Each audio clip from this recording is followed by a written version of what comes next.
Hello students, it's my proud privilege to announce the 5th Conceptual Orthopedics PG teaching course, which is going to be held on 15th, 16th and 17th at Conceptual Orthopedics own center in Greater Noida. So as is usual with our PG courses, we'll have plethora of live patients for you so that you can present all types of short and long cases to the examiners, to the faculty, senior experienced faculty of conceptual orthopedics. So we'll have cases ranging from hip, spine, nerve injuries, tendon injuries, and pediatric cases, a plethora of cases, so that you can practice here.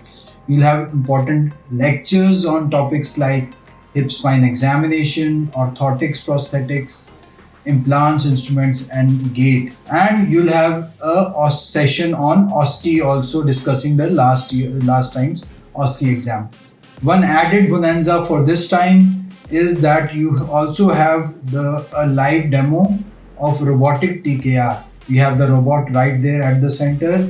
So in one of the evenings, there will be a demonstration of the robotic knee replacement. So please register for this course. This course will help you prepare better for your final exam of your DNB practicals. So waiting to see you in Greater Noida on 15th of November. Thank you.